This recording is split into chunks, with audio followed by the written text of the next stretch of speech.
We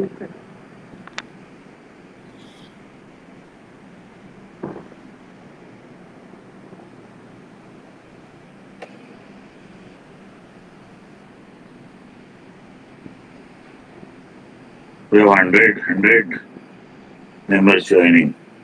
Oh, Century completed. perfect. Mm-hmm.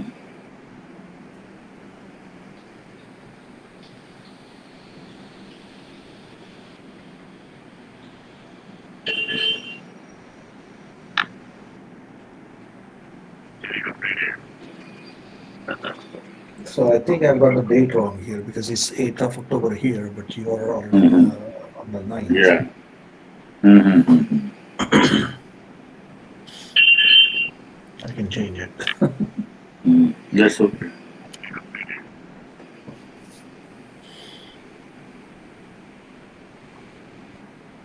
So this is a bit of a uh, short uh, uh, presentation that I hastily put together based on something that I had recently talked Mm. about. I I see. initially wasn't sure of what the age group was and Mm. what the interest level was. Okay, good.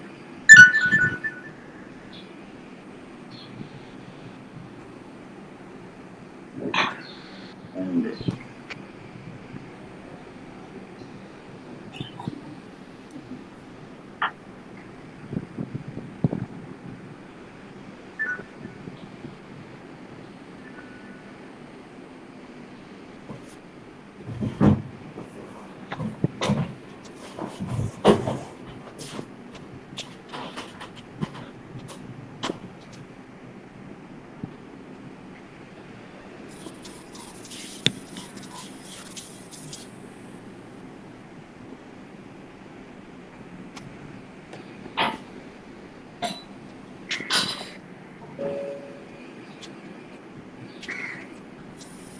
ah,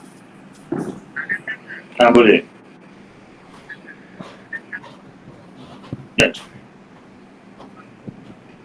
Yeah, yeah.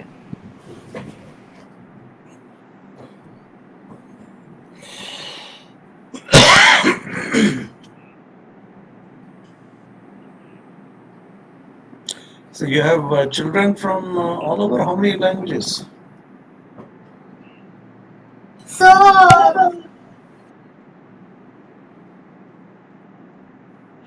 I think mostly here children speak this state language, and we also have children speaking Hindi and the other languages. Depends on. Mostly it is Telugu and Hindi and English, sir. They I can see. easily speak and understand this. Mm-hmm. If we talk about the state, that is Telugu language. But Telugu. we all communicate in English here. Mm-hmm. Not a problem with that.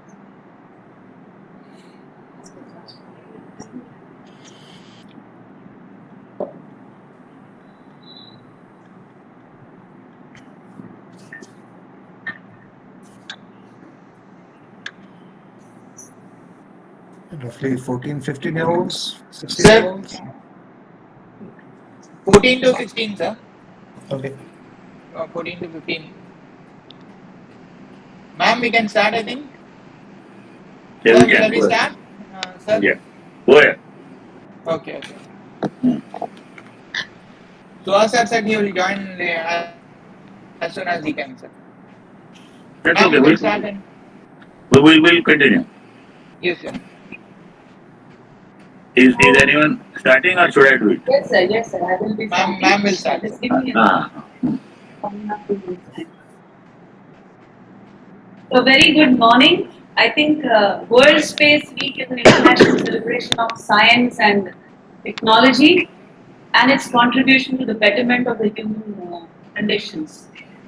And I think we all know that the United Nations General Assembly also declared in 1999 that World Space Week will be held each year for celebration of science and to the 10th and so on.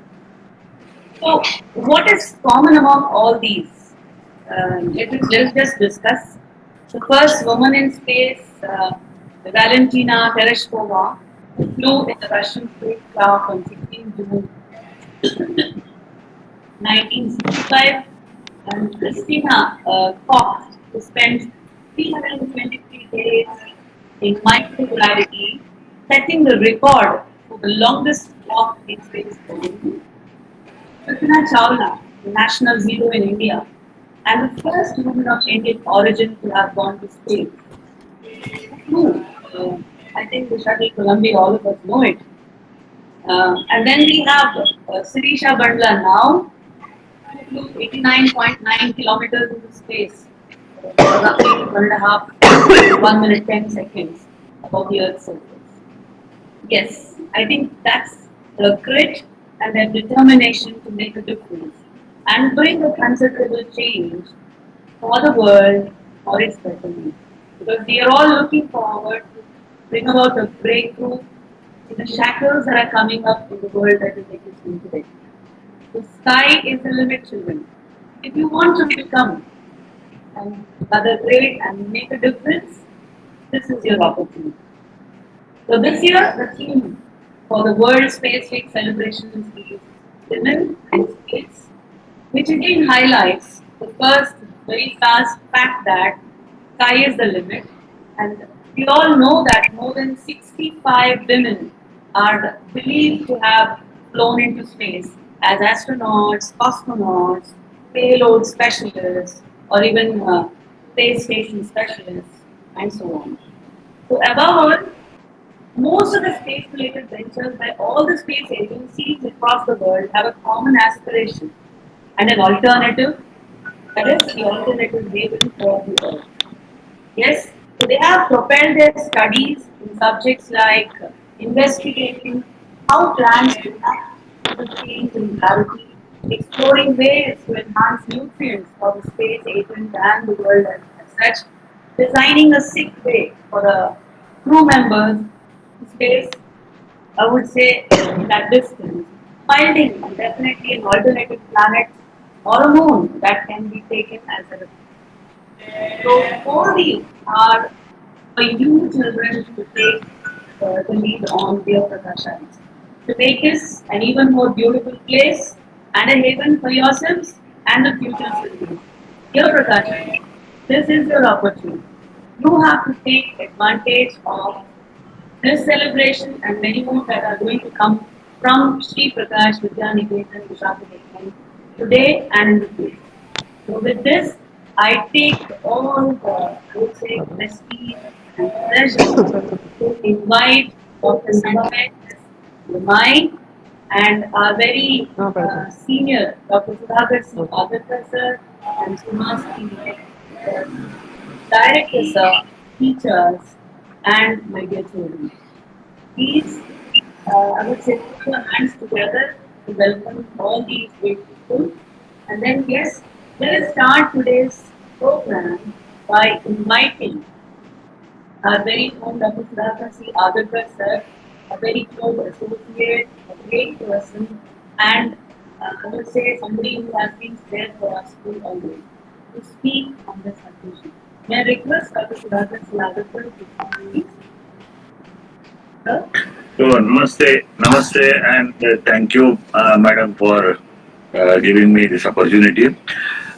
Students and teachers, very good morning, and it's a privilege to know that Sri Prakash is organizing a space week. I know Sri Prakash has been always in the forefront of such activities, and this is a very good initiative that the school has taken.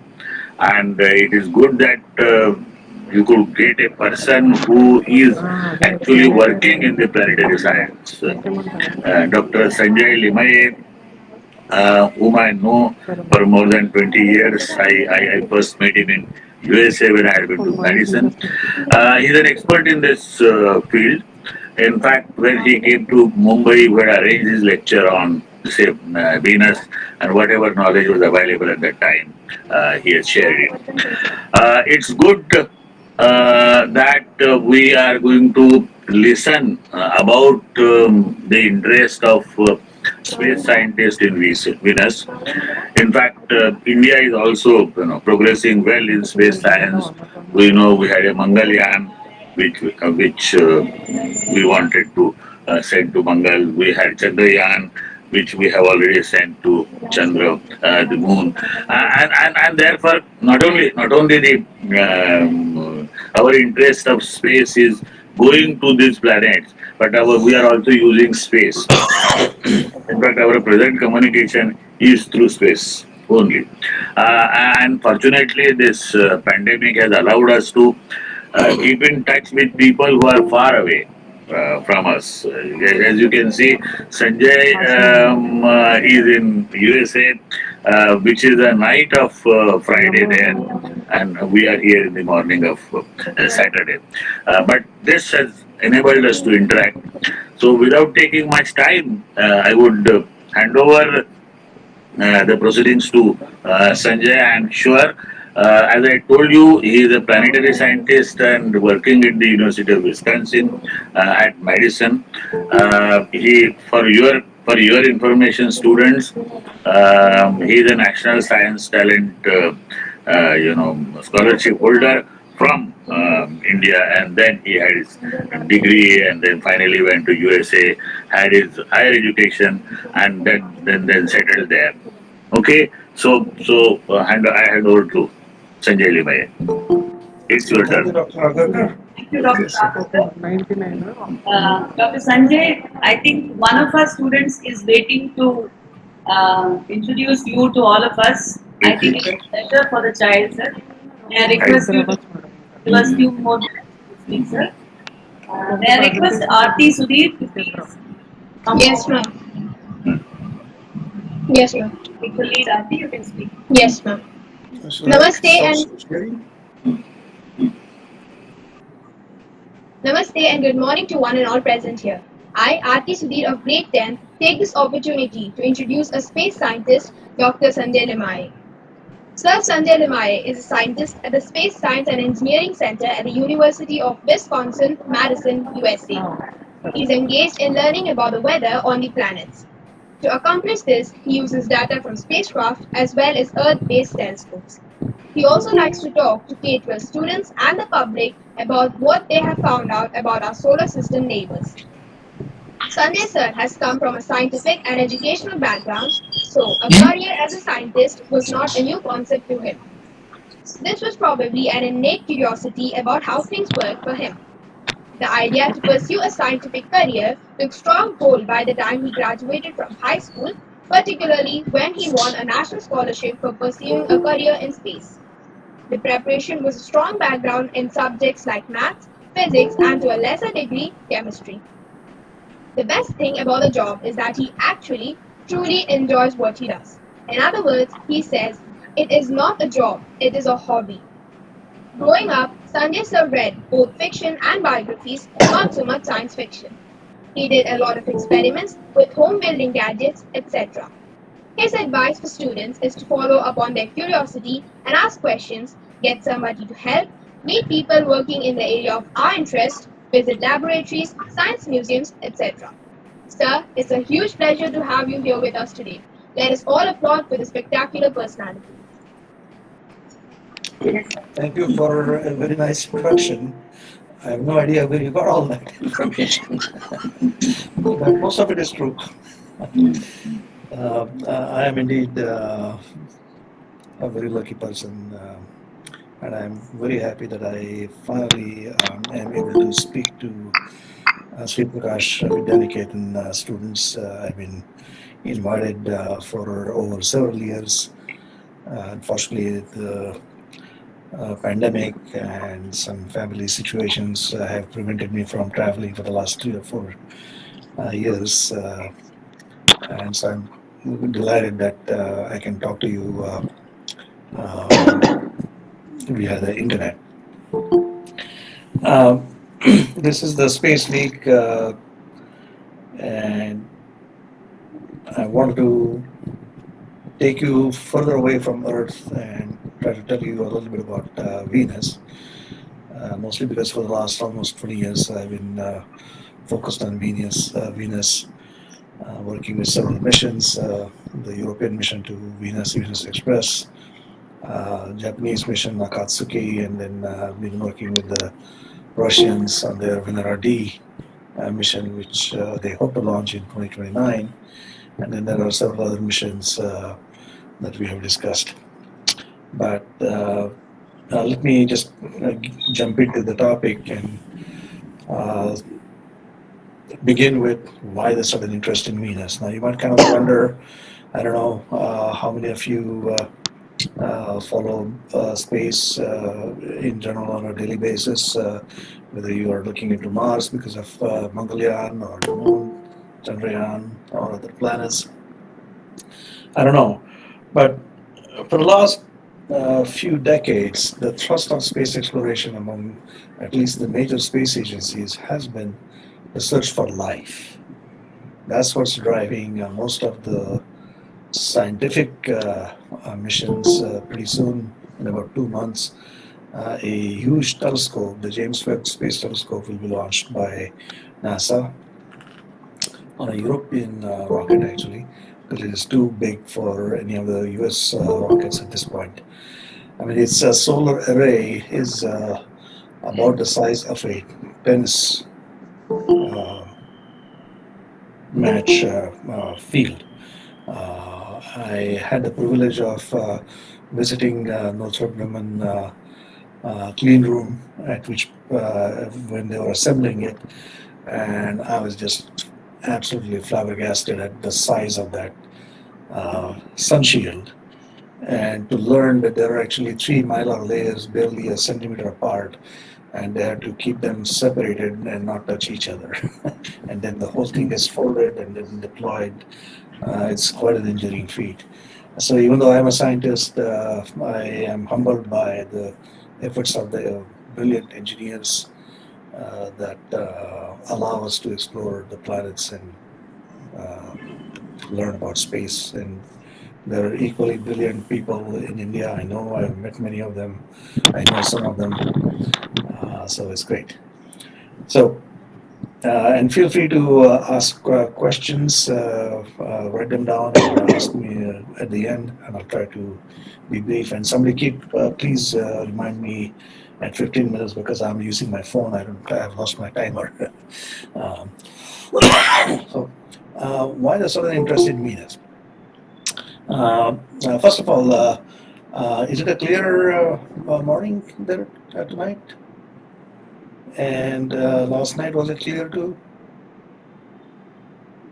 It was. If you look to the west, if you have a good horizon to the west, now you are probably on the east coast of India, so you don't have a sea at sunset. That's a nice thing about being on the west coast. Near Mumbai, is you can look out to the west and you can easily see Venus because you have a clear view. But Venus is visible in the sky right now, and if you go out, you can even see Mercury. And this is the next week or two will be the best time to try to spot Mercury. If you have a telescope, try to get a look at Mercury and take a look at Venus and see what you think of it. You'll be surprised at what you see if you have a powerful telescope, at least with perhaps 25 or 50 magnification. So, the sudden interest in Venus, so let me give the background behind it. So, can you see my slide? I have switched my screens. No, sir. No, you can't? Oh, No, I no, see. sorry. Okay. I know why, because I think I had stopped sharing it. Here we go. Now, can you see it? No, You can sir. see it now? No? Not yet, sir. You changed some. What happened here?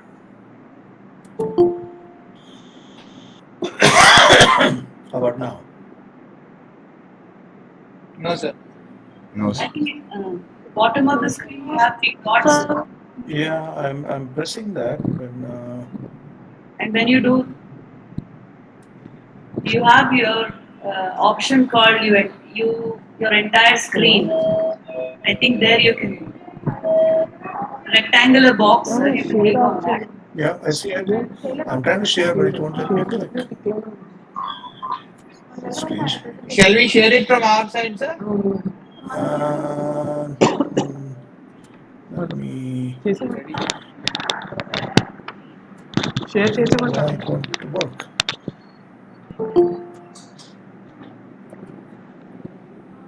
Hello hello చెప్పండి That's strange. ఆ +1 +2 రెండు ఉంటాయి రెండు కదా సరే సరే Welcome to us, sir. ఒక నిమిషం చేసామంట Hello, present now. My testing. Now we'll change it, sir. We'll help you out, sir. We'll try to present it up. I don't know why it won't connect here.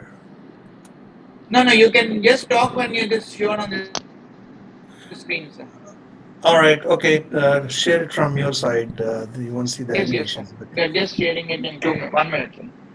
We tried it earlier. It was working. It was working. Now, I mean, I see the box, yes, but it won't let me share it. Yeah, we can see. Yeah, now you can just.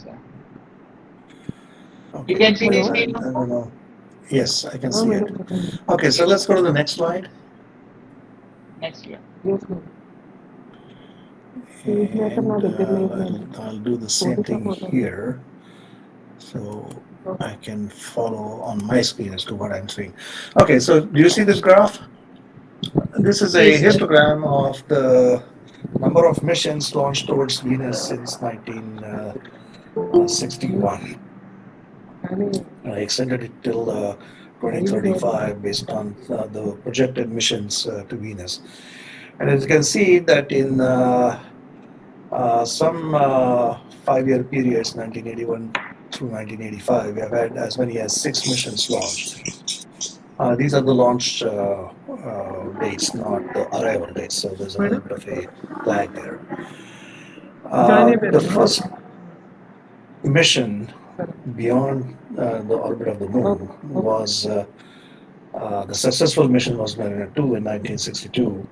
Russia, the then Soviet Union, had launched Venera 1, and the US had launched Mariner 1, which crashed. They subsequently launched Mariner 2, which succeeded, and it arrived Venus in December 1962. And that was the first successful planetary mission beyond the orbit of the moon. And it was critical in that that's the mission that told us that the surface of Venus was extremely hot. Because until that time, there was a debate as to whether the other estimates of temperature were from the upper atmosphere of Venus or the surface. And so the debate was settled once Mariner 2 gave an indication that it was coming from the surface. This was by remote observations in the infrared. It took another almost 10 years before the temperature was actually measured by a probe landing on the surface of Venus, and that was Venera 8. In between, there were 4 other probes, Venera 5, Venera 4 before that, and that was the first mission, Venera 4, to actually enter the atmosphere of another planet launched by the Soviet Union. So the missions continued through 1986 to the 1990 period. The last mission was the Vega balloons, Vega 1 and 2. And then nothing, there was a gap. And in between 1996 and 2000, only a few spacecraft flew by Venus. They looked at Venus, but they didn't actually collect much data. And then only a few missions in 2001 through 2005, and in 2005, Venus Express was launched, and then Akasika was launched in 2010, but it didn't enter Venus orbit until 2015. And then suddenly, in the last few years, we have several missions going past Venus. That was Messenger, then we have Akatsuki, and then we had Baby Colombo, Solar Orbiter, the Parker Solar Probe, and they're going to make multiple flybys of Venus. And now NASA has announced 2 missions, ISRO has announced a mission to Venus, and so has Russia, and they'll be launched in 2029. And all of these missions are being driven to uh, understand Venus better because right now the thrust is for, as I said, on discovering life elsewhere, which means exoplanets. And if we have to understand exoplanets, we need to understand Venus first because Venus is some close enough that we can actually visit, whereas the exoplanets we can only observe remotely through spacecraft, and we have used spectroscopy pretty much. And there's a danger in trying to infer some things from spectra because sometimes it takes actual measurements in place, in situ, to understand what's going on. So, if you're able to look at Venus through a telescope this evening, you might see something like this a simple, featureless sphere. It's like a tennis ball without any of its markings. What is so fascinating about it? Well, that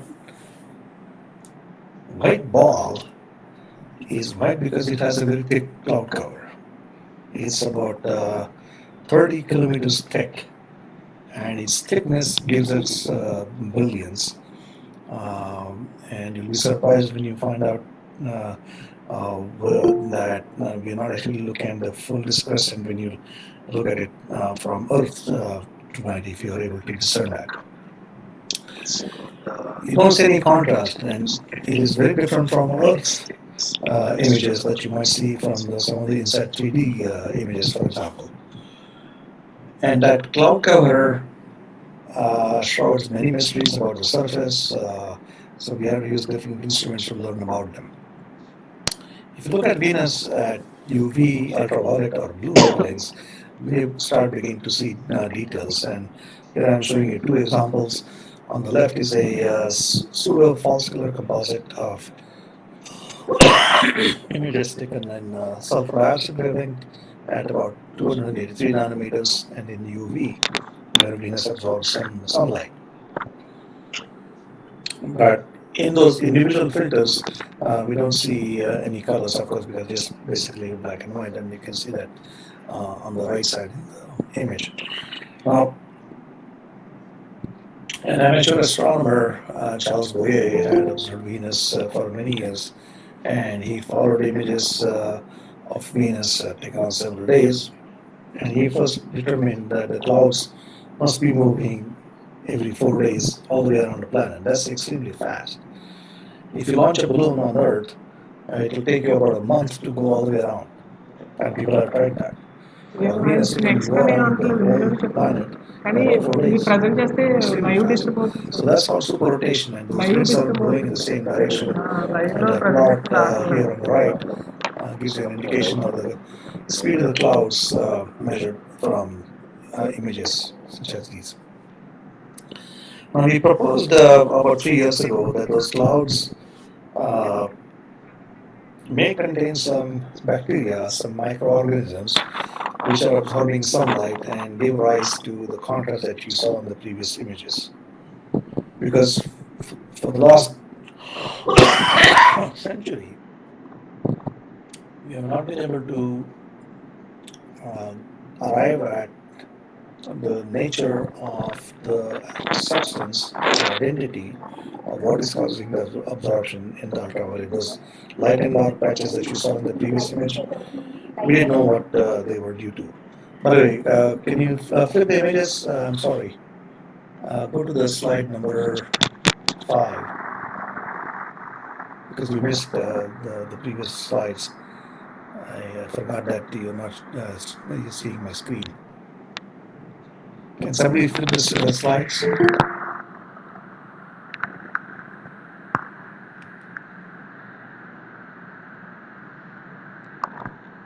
Yeah, okay, this is, so let me just recap. Let me see if I can figure out how to share my screen again here.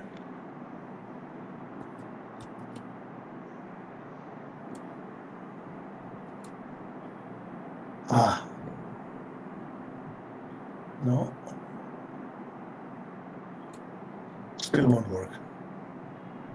All right. Okay. Flip to the next slide, please. Okay, there we go.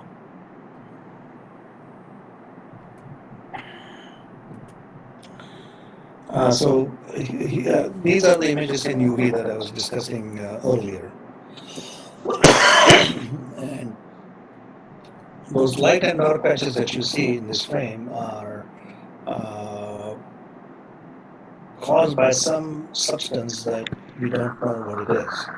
And we propose that maybe these are bacteria that are absorbing sunlight.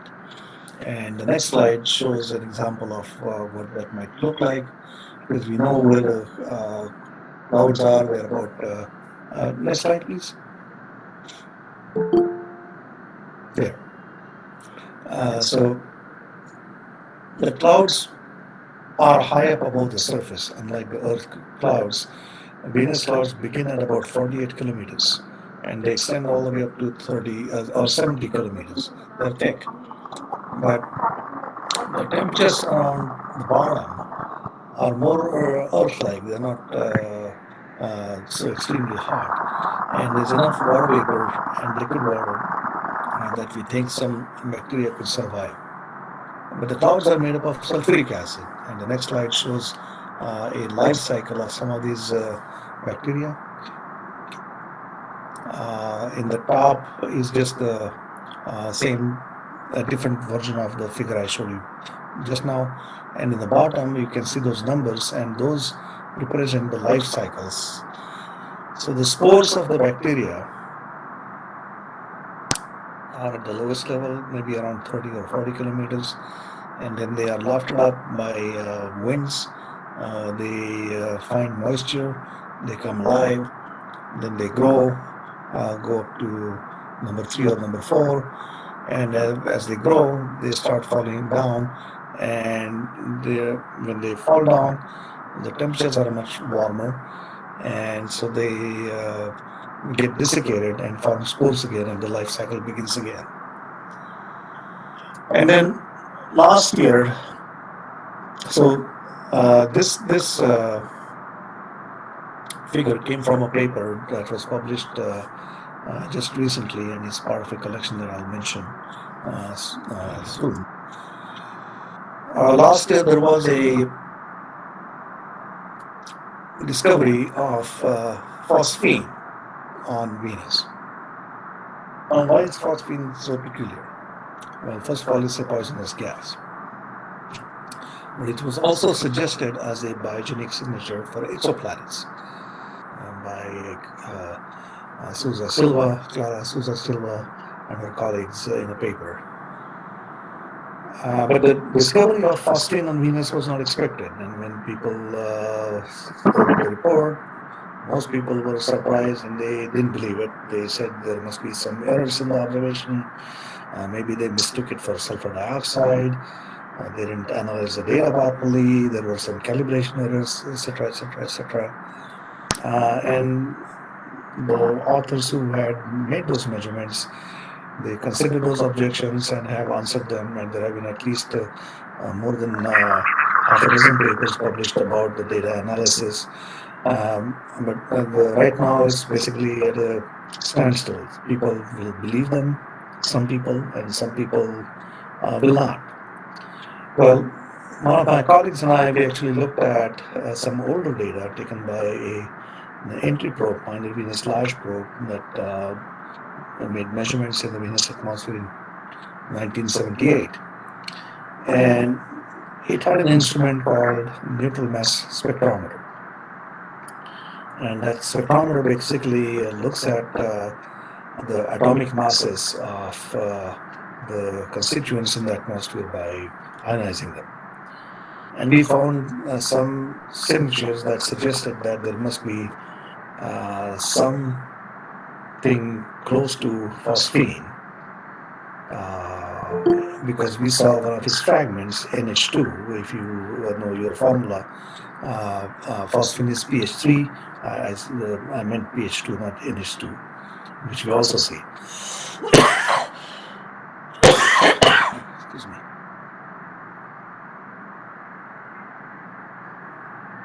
So we believe that at least in 1978 there was most likely presence of phosphine, at least at about 51 kilometers altitude. But where does the phosphine come from? Is it biologic or not? And I'm still on the previous slide, by the way, slide 7. So there have been a few papers published. Two papers suggest that it could be either volcanic or through meteoritic impacts. And one paper says that no, that's not possible. It must be due to some other chemistry or possibly biology. And we'll have to wait to see how the debate gets settled. Okay, next slide. So let's review some of the facts. And I know there are a lot of numbers, but there are some that you can follow and are important. This is comparing Venus and Earth, and the last column gives you the ratio of Venus to Earth. So the mass this is in kilograms, 10 to the 24th. So let's not worry about that, but just look at the numbers: 4.86 versus 5.97, so roughly 5 versus 6. So Venus is just as massive as Earth is. The volume is roughly comparable because the size, the radius of the two planets is very close by. The solid planet Venus is about 6,052 kilometers, whereas Earth is slightly smaller than 6,400 kilometers at the equator. But Venus is more spherical. Its polar radius and equatorial radius are the same, whereas Earth is about 22 kilometers flatter or much smaller at the poles. And then the mean density is practically the same, 5,200 kilograms per meter cube versus 5,500 kilograms per cubic meter for Earth. The gravity is almost the same, 8.87 versus 9.8. But when you skip down and come down to bond albedo simply means how much sunlight gets reflected from the entire planet. And that number is extremely high, 0.77 for Venus versus it is 0.306. So it means that Earth reflects only about 31% of the sunlight that it receives from the sun, whereas Venus reflects 77%. So Venus is a much better reflector of sunlight than Earth. So the net result is that Venus actually receives less sunlight at the bottom in the clouds, below the clouds, than Earth does. And so you would expect, even though Venus is closer to the sun, you would expect it to be much warmer, but it's actually not because it reflects most of the sunlight. And you can see that in the temperature, the next line in yellow, the black body temperature, the equivalent temperature of Venus is only 227 degrees Kelvin, whereas for Earth it is 254. Now this is just a fictitious temperature that just tells you how much energy is being received and how much is being lost by the planet. And when the two are the same, the equivalent temperature is what this is talking about. Now, as you know, you are now in Visakhapatnam, and it's certainly not 254 Kelvin, which would be almost minus 25, 29 degrees centigrade. It's much warmer, and that's because of the atmosphere and the greenhouse warming. And so, comparatively speaking, Venus actually has a much greater greenhouse warming because its surface temperature is 460 some centigrade at the surface. So, look, and the next slide, please.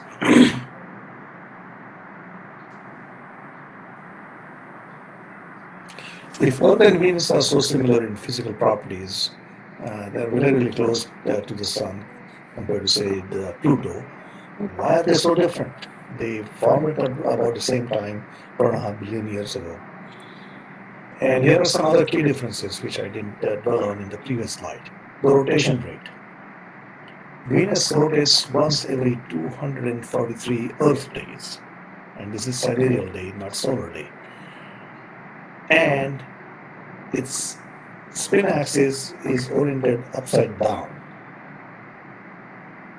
which means it is spinning backwards as compared to Earth or most other planets. It has no magnetic field, even though it has the same density, which means it must have a iron core. And given the fact that in the interior the temperatures rise, is probably a molten iron core, and it is spinning. But because it is spinning so slowly, at least now, there is no magnetic field that we can detect.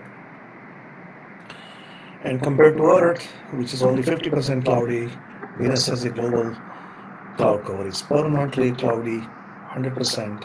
You will never see clear sky from the surface anywhere unless you have a near infrared vision and very specific windows when you can actually see sun sky, but not very clearly because the clouds will block most of the light.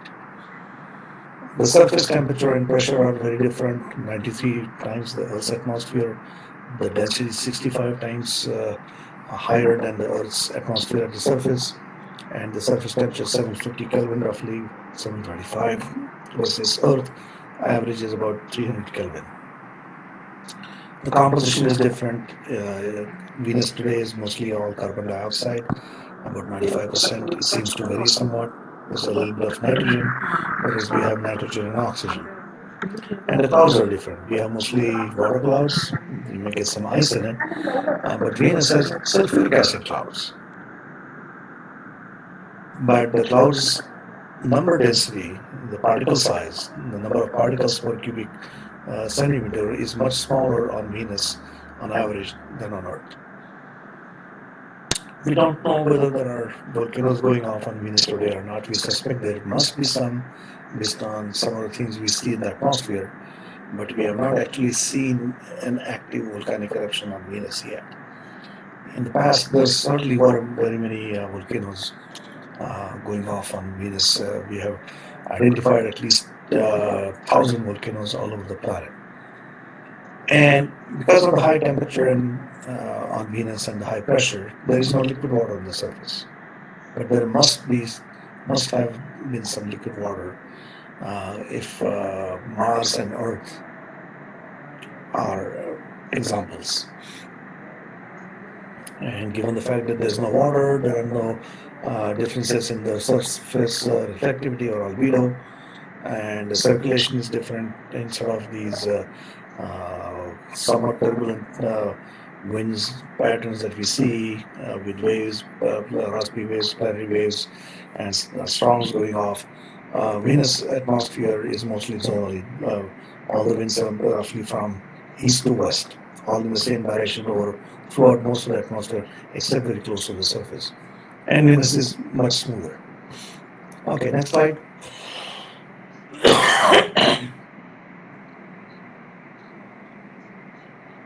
Next slide, please. Slide number 10.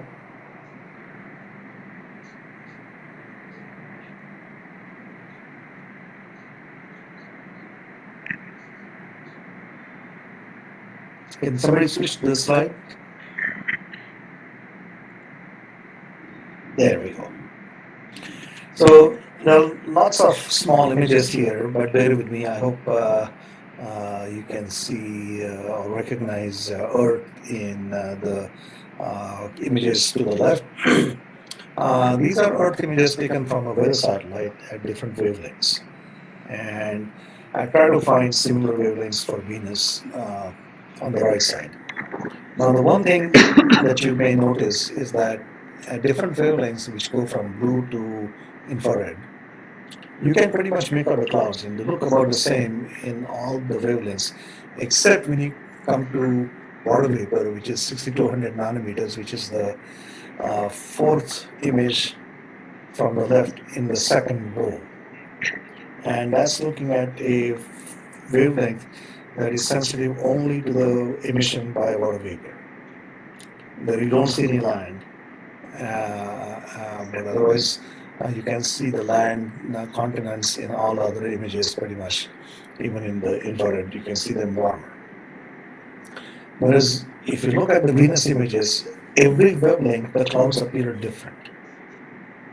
And that's a very peculiar phenomenon, which means that there are absorbers that are sensitive to different wavelengths that are causing these differences because there are no holes in the clouds of Venus. There's cloud cover throughout. So this is one of the major mysteries about Venus clouds. What is absorbing the sunlight? And I already said that, so let's go to slide 12.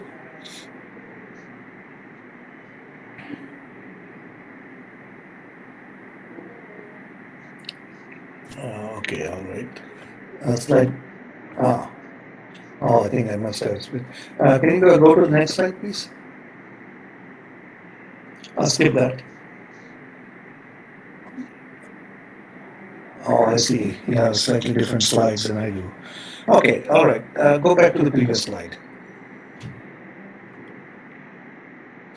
Okay, so the clouds rotate at a different rate than the solid surface. And if you can read the axis on the left, the periods are in days. And so the clouds, if you're near the pole at about 85 degrees, you can go around the planet. You can make one circuit in about 2 days. Whereas at the equator, it will take about 4 days, something that I mentioned earlier. So let's go to the next slide. Okay, this is a radar image of Venus. This was created by Magellan, and the colors simply reflect the different altitudes. Blue areas are low, the gray, white areas are very high, and the yellow, orange are in between.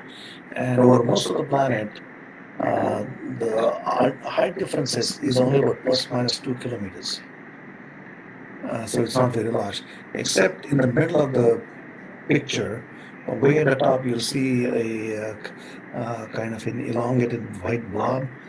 And that's the highest mountain on Venus. That's taller than Mount Everest, and that's Maxwell Mountains. And to the left of it, to the west, is the Lakshmi Planum, named after indeed Lakshmi. Next slide. And this shows different forms of craters that we have observed on Venus from the radar images. And on the upper left, in the upper left corner, you see round circles. They look like chapatis.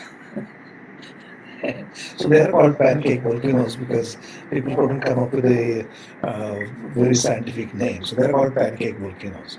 And in some of them, there are some smaller, in this left-hand image, you'll see some craters with some white marks right in the center. And that's a dead giveaway that it's an impact crater. And there are some examples in the picture to the right, and those are all impact craters in the rest of the frames. But the distribution of craters is random, but the number of volcanic craters is much larger than the impact craters. I picked these images very specifically to illustrate some of the impacts. And then here are some images taken from the surface by Venera 13 and 14 probes. These are indeed color images, they're not false color. The colors may not be entirely correct, but that's because of the light reaching the surface of Venus is not white light, but it's already reddish or orange. And you can see little pieces of the spacecraft, the straight lines that you see with teeth. It's actually a circular spacecraft, and it has been reprojected to show what it would look like on the horizon. And the areas, can you skip to the next slide, please? There we go. So the two pictures are, there are two panels, the two columns. Left is Venera 13, and the right hand is Venera 14. The top pictures are facing one side of the lander, and the bottom pictures are just the opposite side of the lander. They're from two separate spacecraft that taken at about 2 days apart. and they show the surface of Venus. This is the only color view of the surface of Venus that we have from the landers. And you can see part of the spacecraft. There's a color bar that you can see in almost all four pictures. There's a structure that sampled the surface to make some X-ray measurements and a lens scan that was blown off, etc. Let's go to the next slide, please. Okay, I'll skip this. Next slide, please. And I can't quite let me find the. Oh, these are the. Okay.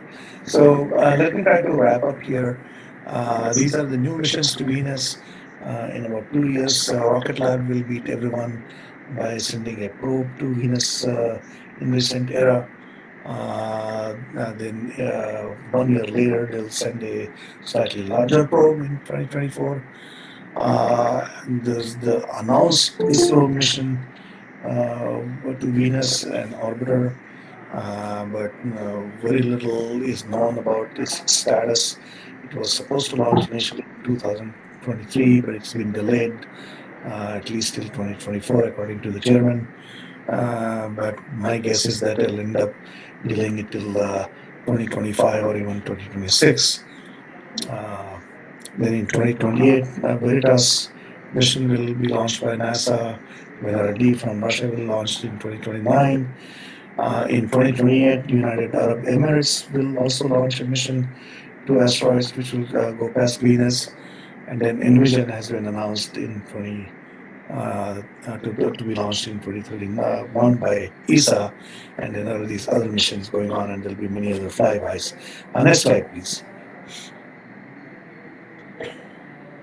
And I don't know. Oh, that's the end of my slides. Okay, so there it is. So I don't know. I think it's. I've taken plenty of your time, so I think I should take some questions at this point.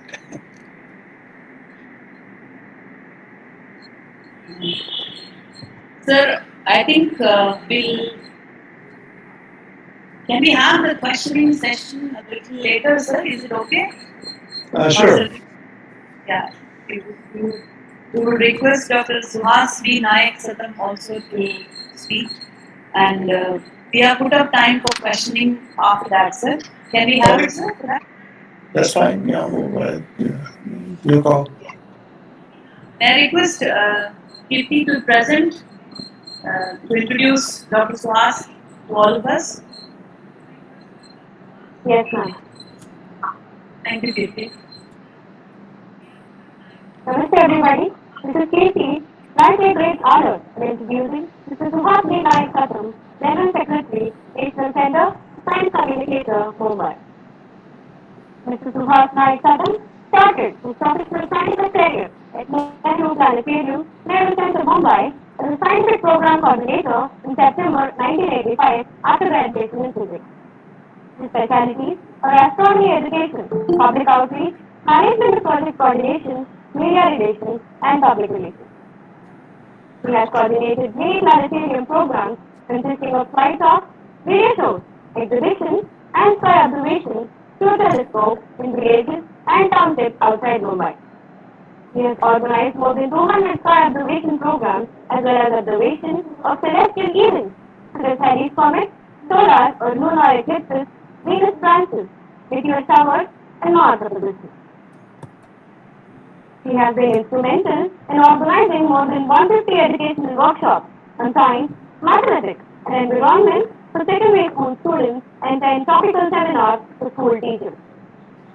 He is a member of several renowned associations, including Astronomical Society of India, Indian Physics Association, Bombay Association for Science Education, National Center for Science Communicators, Indian Space Writers Association, and International Planetarium Society. In 1996, he was invited to Rotary Club of Bombay, Cebu West, and led the club as president in 2001 to 2002. In 1990 to 2000, even before becoming club president, he was requested to assume chairmanship of District Scientific Literacy Committee for consecutive years. So let's welcome this honorary dignitary with a round of applause.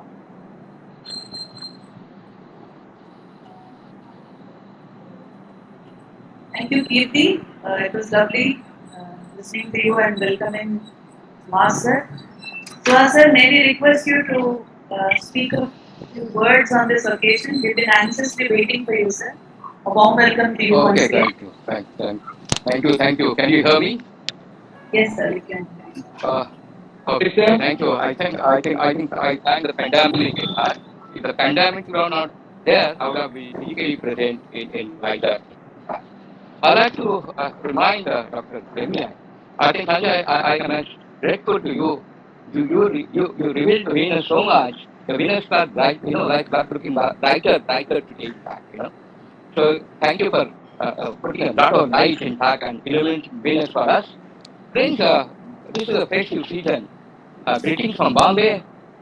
The atmosphere at Bombay is, I think, will be very cooler. In fact, clouds are already gathered. I don't know, might be an hour time you're going to have nice shower. Just imagine yourself, if you're standing on the Venus, and if all the planet, start pouring there, it will throw, a droplet of sulfuric acid. Children will be able to enjoy that kind of thing in Venus. Just imagine yourself on the Venus. You will enjoy the shower.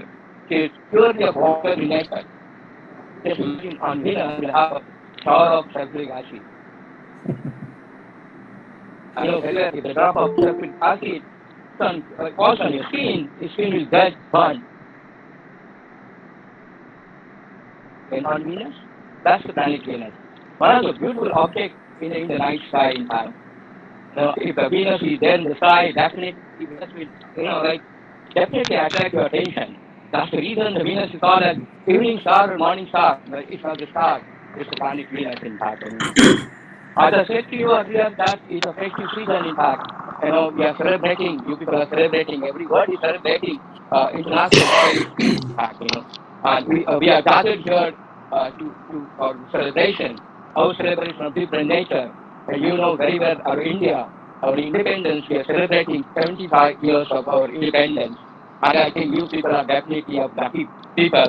Nobody are born before 1947, barring some people like the elder in the audience.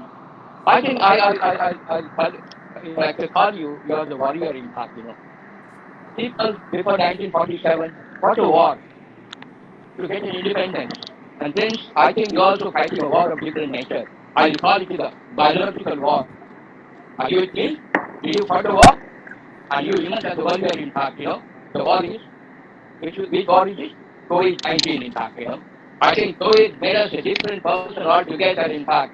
That's the reason I was hating to come on board, and in fact, I was delayed. I was, you don't know what state of mind I was, in fact, whether to be with you today or not to be today with you. Like that was my state of mind, in fact, thanks to the technological things. Exactly 4 years back, we precisely in front of November 2017, okay, Dr. Sanjay, Dr. Akarkar, Vasu Prakash, and myself were together. Okay, just imagine today, exactly after 4 years, where are we? We are on the digital platform. Okay, in fact, we are not, we are facing Dr. Sanjay in physical presence, in fact, I think when he delivers the lectures, he takes the audience along with you, in fact, and you would have realized today the way which like cricket, you saw it square cut, in fact, when you talk about a vision, he took us to the boundary line and said that, yes, these are the mission what we had. In fact, we are looking forward to Sanjay because his involvement into Venus mission is our ISRO is also participating in one of the countries. In fact, I like to listen to Sanjay in person as early as possible. So, friends, it's always a pleasure to talk to you. In fact, I remind one thing about it. 1947, in fact, at the stroke of the midnight, what Panditji said, in fact, time has come, in fact, yes, time has come at the stroke of midnight, whatever being, in fact, right? Friends, you are at the threshold kind of thing. You are in 8th, 9th, and 10th standard, in fact, right? What is important to you? Study, in fact, right? Last 1.5 years, you had to study of different ancient art. Not carrying your like heavy loads on your shoulder, but you're confined to like a home and start studying in fact. Like friends, we wish all the best. After listening to Dr. Sanjay Ringe, some of the students were definitely excited to enter into area of space, okay, and astronomy in fact. Like I wish you all the best, but I like to caution you. We don't want so many people definitely want to pursue their higher education, the area of science, particularly to the space and in astronomy. I wish you all the best in that. We, that's I can say on a behalf of myself, I tell you, I definitely able to give a guidance to all people who want to pursue their higher education. And you want some good students from Prakash to uh, the further kind of thing. Friends, I was looking at Pandiji in fact. Pandiji has two excellent friends. If you have been with me asked the question, then I would definitely got answer from you. Is Pandiji has a good two friends, Dr. Bhaba and Dr. Sarabhai.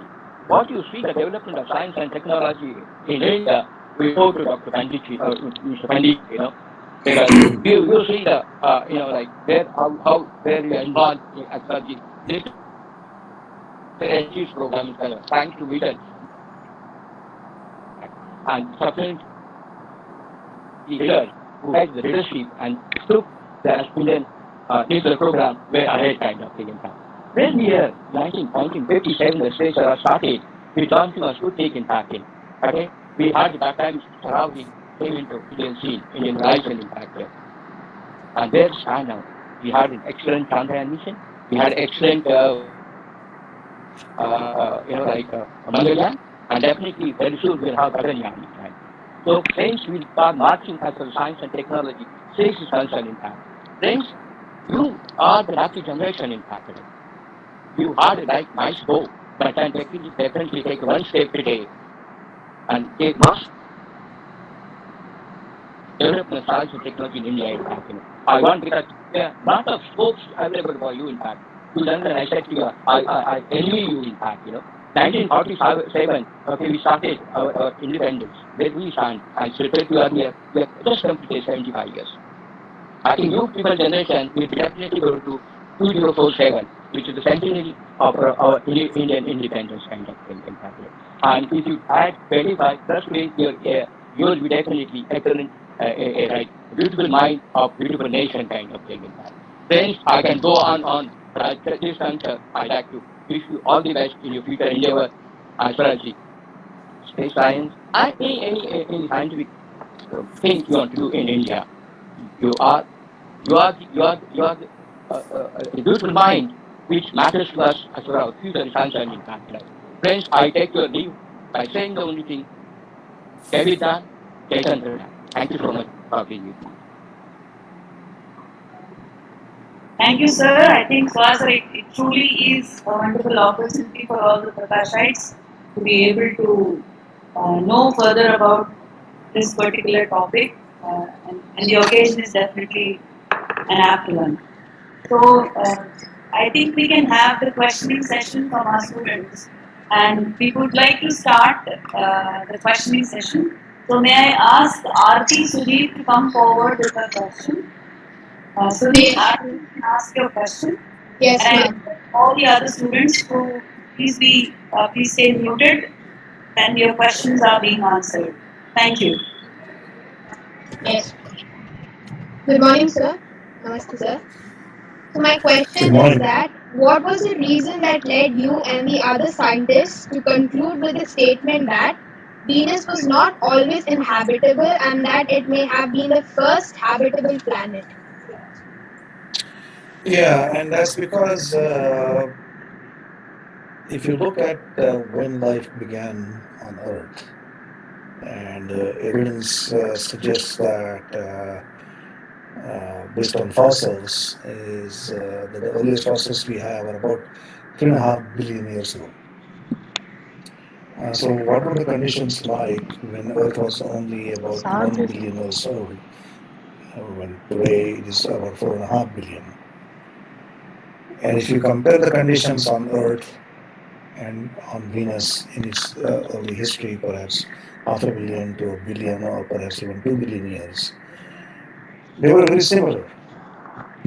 There was liquid water on Venus. That's what we expect because, and you can ask me why, and otherwise you got to think about it because there is no water today.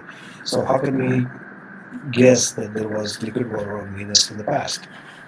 But if there was liquid water, then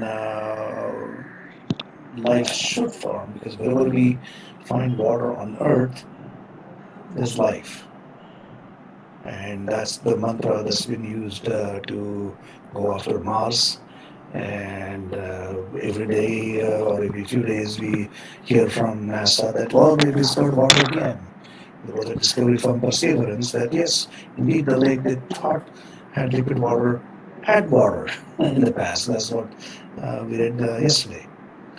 So that's the main basis. And I think that idea came from a couple of other colleagues, but I'll let somebody ask me that question as to why do we think there was water on Venus?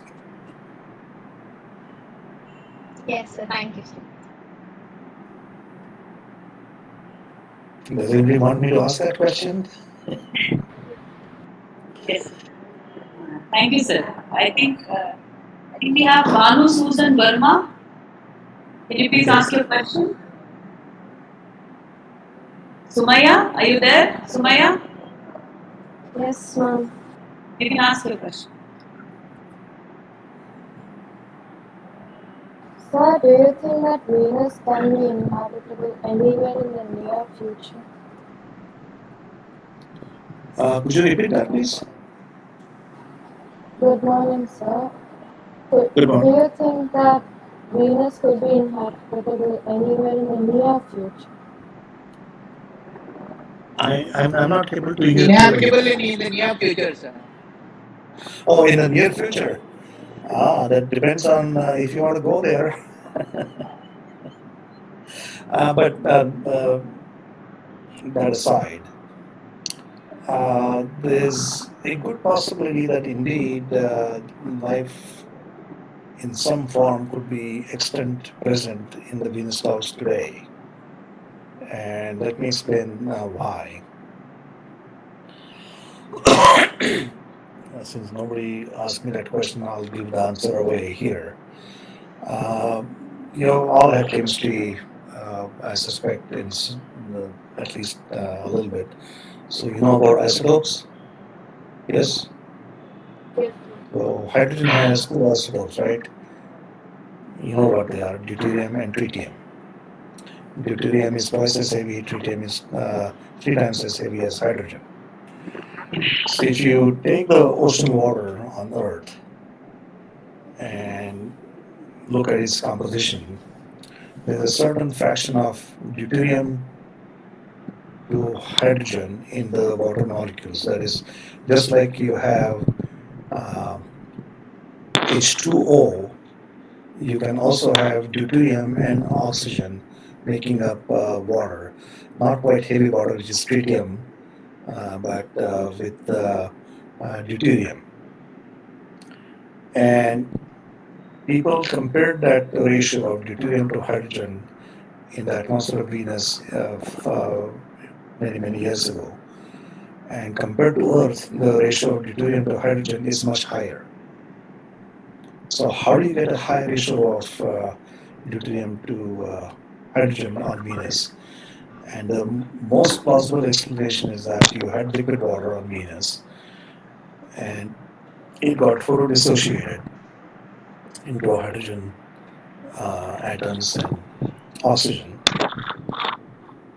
And the lighter hydrogen escaped compared to the rate at which deuterium was lost. And so over time, Venus atmosphere got enriched in deuterium, and that's one way, and most likely way that Venus got enriched in deuterium, which means that deuterium must have come from water. That's the explanation. The other explanations are that, well, maybe Venus started out with more deuterium. Why? Because all the planets from the same solar nebula. So when they started, they had the same composition as the sun. Some people argued that maybe it came from impacts from comets, and that they brought different kind of order. Or maybe there were so many impacts and they did occur that maybe somehow the ratio got changed. But it would take a lot of comet impacts to change that ratio substantially because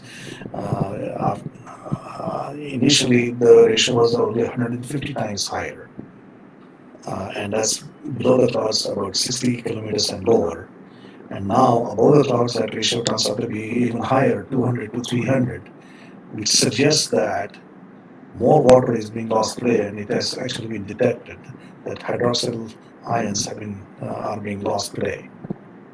And there is more and more evidence that Venus is volcanically active today. There could be some volcanoes going off today, and I mean today, not in a geological sense, but today, as in present day. And maybe some other volcano may go someplace else. Several papers actually discuss that. We haven't seen actual eruptions because of the thick cloud cover, and we don't have a radar that's constantly monitoring the changes in the topography. But we have Magellan data from about 25 years ago, and if we go there later on this year and compare it, we might see some changes. And with volcanoes, there comes sulfur dioxide and water vapor, and they inject. The water vapor basically gets into the cloud layer. And earlier, Mike Sutton mentioned that it could be raining sulfuric acid. Well, it's not as bad as uh, uh, getting burned by sulfuric acid because, first of all, it's more like a mist. It's like going into a cloud, like a fog bank. So it's not really raining very hard because the particles are extremely small. They're only about 1 micron, about 10 times much smaller than the smallest raindrop that we have on Earth. And just a few months ago, we published a couple of papers that suggest that there are some salts that will probably neutralize the acid. There's some ammonia salts, and they will neutralize the acid. And so you don't need very acid resistant bacteria. There could be some other kinds of life that can withstand the acidity that's there. And we have those on Earth, like Thiobacillus ferooxidans is acid resistant. And it's comparable to those conditions today. And there's enough sunlight reaching the cloud layers, even at the bottom cloud layer, that's between 48 and 52 kilometers. There are nutrients, there's phosphorus, there's sulfur, carbon is there because of the carbon dioxide, there's oxygen in sulfuric acid and in carbon dioxide, and there's certainly some hydrogen. So all the essential nutrients for life are there on Venus. And some other minerals like iron and zinc are most likely there because of the similar composition of Earth and Venus because of the density. So life could be extinct today and we could have just a cycle of bacteria. So it's not evolved life but very primitive life. But it's possible that there's some other exotic chemistry that's producing this contrast because we just can't understand them and explain them. And it's much easier to go to Venus than to Mars. The journey is much quicker. You can get there in 4 to 5 months. You have to lose energy, not gain energy, to go away from Earth. And so the problem is actually slowing down or speeding up, which is not the way you think of going into space.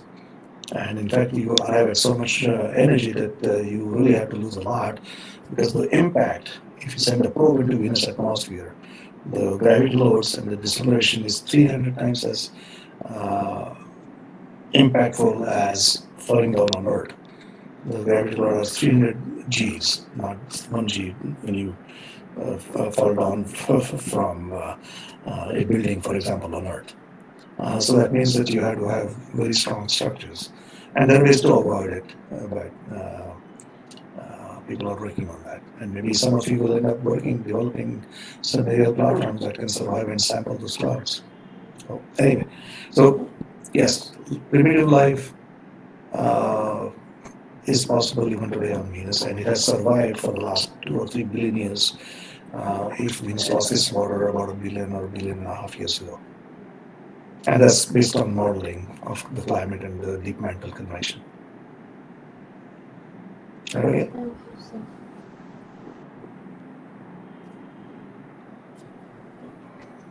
Thank you, sir. Thank you, sir. Can we have question from Sujita? Thank you, sir. Thank you. Sujita, Yes, ma'am. you Good there with morning, us? sir. Good morning. I don't see you. Where are you? Sir, can you Go see ahead. me? Ask your question. Can you share with us your strategies or approaches to understand the environmental conditions of Venus? Strategies for understanding the environment of Venus. Is that what you asked? Yes, sir. Well, how do you understand the environment of the Earth? Like around your school, what do you look for?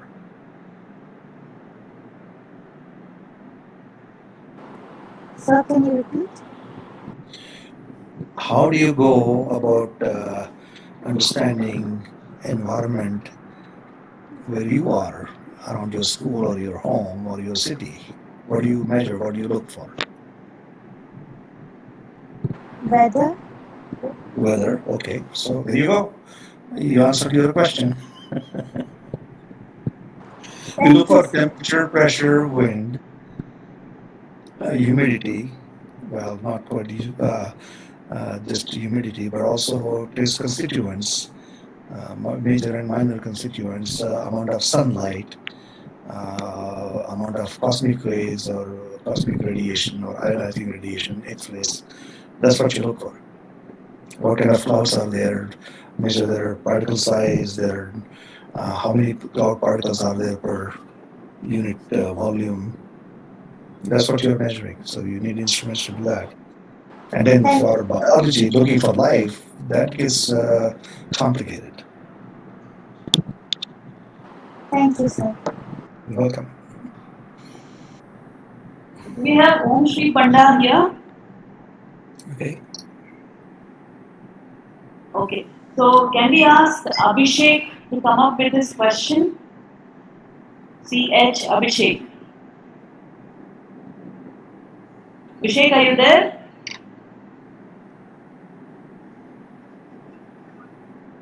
Okay. Can we have Manvita to ask a question? Yes, ma'am. Namaste, sir. Namaste.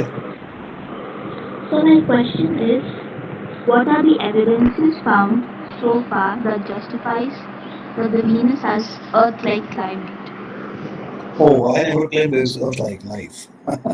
We don't even know if there is any life. We're just wondering that since we can't understand those So not life, compounds. sir. Earth-like climate. Oh, climate. Oh, evidence. I mean, we have sent more than 2 dozen spacecraft, and so we have some measurements of temperature and pressure from surface to or near surface to the upper atmosphere. We have cloud cover images, and we have ways of retrieving temperature data from infrared, just like what the INSAT 3D does. So that's how we uh, know about the Venus atmosphere. Is that what you're asking? Yes, sir. Yeah. And so we have a Japanese orbiter orbiting Venus right now. It has a radio, and when the radio waves are blocked by Venus as they're received on Earth, we can see how much the radio ray, the beam, bends in the Venus atmosphere, and from the amount of bending, we can deduce what the densities must be, and from density profile, we can invert the temperature. There are techniques to do that. Yes.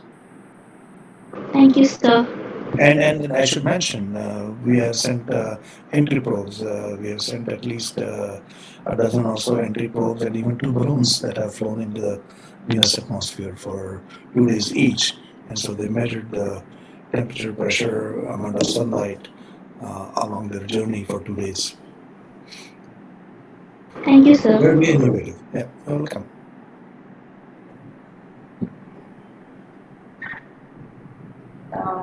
Do we have Karthik Sharma? You can also ask a question. Yes, ma'am. Namaste, sir.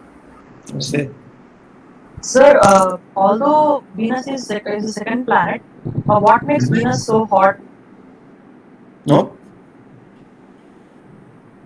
I explained that even though Venus is closer to the Sun, it has such an extensive cloud cover that it actually receives less sunlight than Earth does.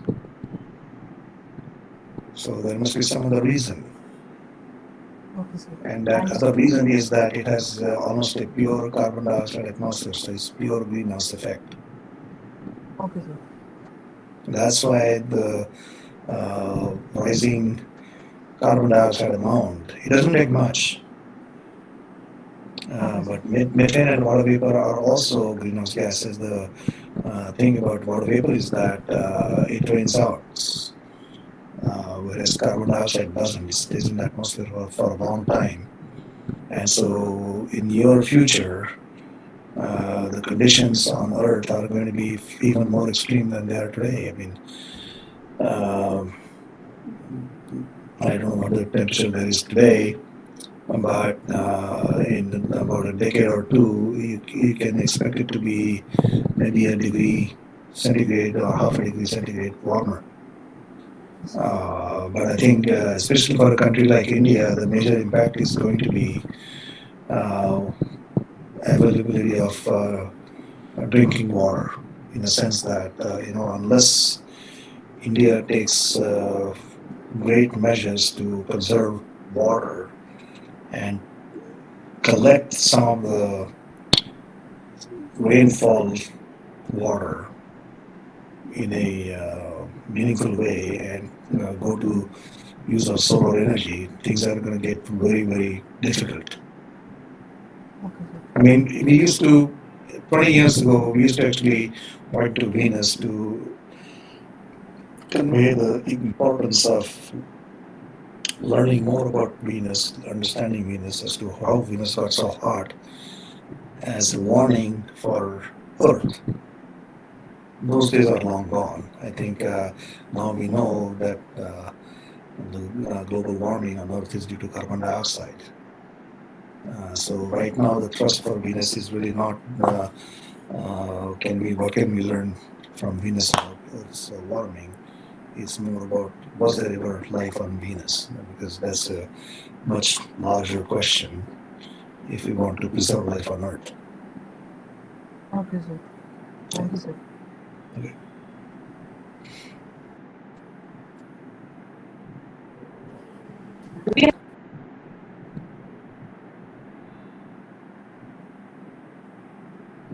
Kirti. Do we have Kirti? You can ask your question. Kirti? Kirti, are you with us? Kirti Naidu? Because they're going to take just two more questions. I'm here. Thank you, sir. Thank you, sir. Okay, Chitranti, are you there? Sorry, sir. You were speaking something? Sai Pavan has a question. I Yes. see him on the screen. He had his hand raised. Sai Pavan, do you have a Yes, sir. Yes, sir. Please go ahead. So, how can the bacteria survive in that much warm climate and conditions? How can the bacteria survive in that warm climate and that? Why not? They're happy. There are bacteria can survive very extreme conditions. They can stand acid, they can stand radiation, they can even survive in as spores in deep space. So our knowledge of where bacteria can survive has evolved just in the last few decades. They were discovered first in Yellowstone by a person who actually was on my campus by Professor Tom Brock. He just passed away a few months ago. And he was the first one who discovered that bacteria could stand up to 60, 70 degrees centigrade temperatures. And then some years later, they discovered bacteria which could withstand acidic conditions, the thiobacillus. Humans, on the other hand, I think we cannot survive more than 40, 41 degrees centigrade average temperature. I think at that point things become very hard. I mean, occasional spikes that you see in Indian cities, you can see 46 degrees centigrade or something, that's okay, but average temperature, no, that will become unbearable. And we're not too far from reaching that in the next few decades. Thank you, sir. Parth Shukla, you can ask the question. Thank you, ma'am, for the opportunity, sir. Excuse me, sir. I'm Parth Shukla. My doubt is that, sir, if Where are you? I can see you. Oh, there you are. Okay, I see you. I'm just sir, if life was there on Venus a couple of billion years ago, how did they survive the warm temperature of Venus?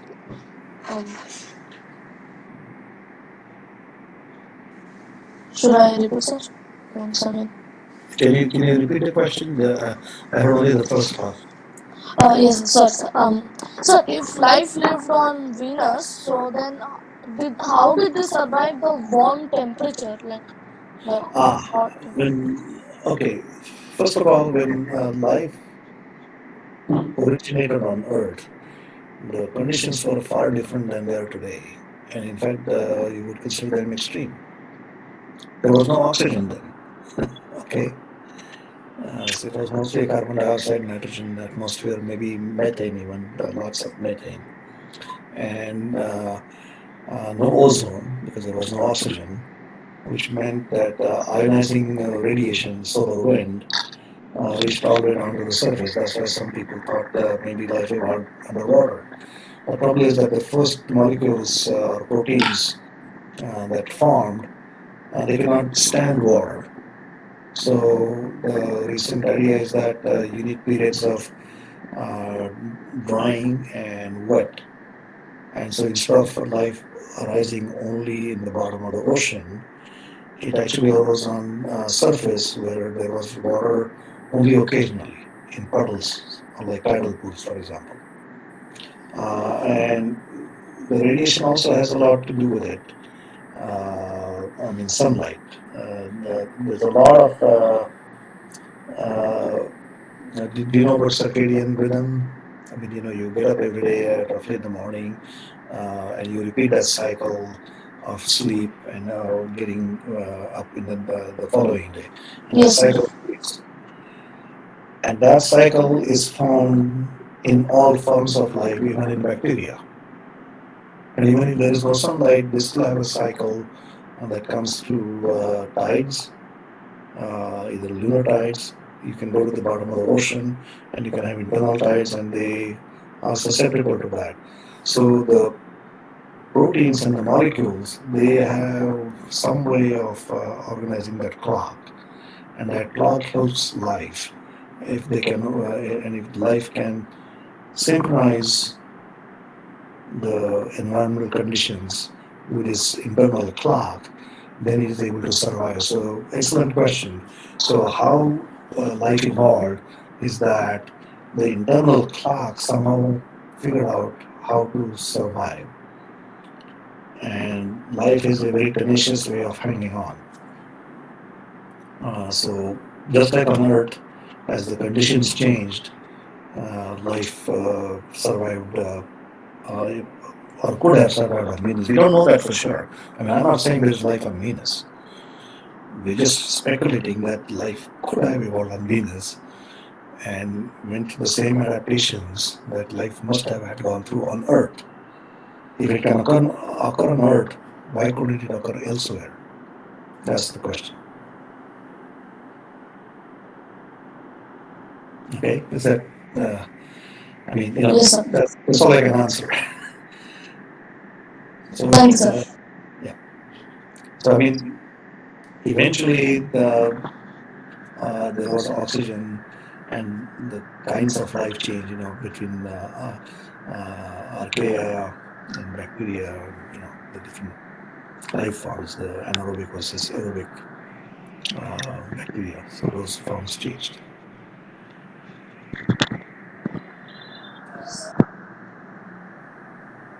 Thank you, sir. Thank you. Anybody else? Oh, there's quite a few. Venkat Lakshmi, Suhasini, Sridhar, Lalit Yes, sir. Prakash. Okay. Sir, my question is that what is the reason behind naming the planet Venus? What is the reason behind Naming it, sir. of Venus? Yes, sir. Uh, what language do you speak? Telugu? Hindi, Hindi, Telugu, Hindi? or English, sir. Yes, sir. Hindi? Hindi, what else? Hindi, Telugu, or English, sir. Okay. So, Venus is Shukra in Hindi. It's Shukra Yes, in sir. Sanskrit, Shukra in Marathi. I don't know what the name for Shukra is in Telugu. Same in Telugu also, sir. Same. Shukra. Okay. So basically, in most all over India, Shukra is Shukra. But in other mythologies, the names are different. Like Venera, that's close to Venus, or Sithara in Greek. So why the name Venus stuck? I don't know, just chance, I guess, on which culture dominated. So there's no particular reason why, but you need to consider how the planets were discovered and how they were named.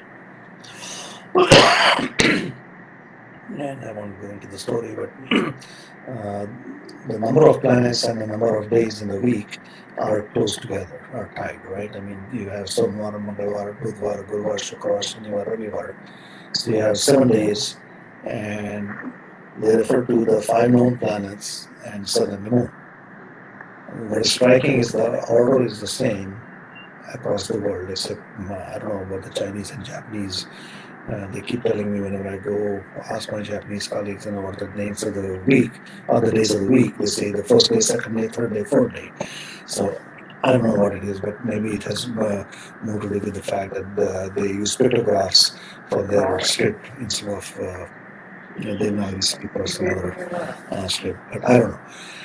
What was interesting is that, at least in Hindu, Muslim, Greek, Western culture, the order of the days is the same. What Thank you, that sir. may mean is that there was a lot of commerce between different continents and different cultures. I don't know.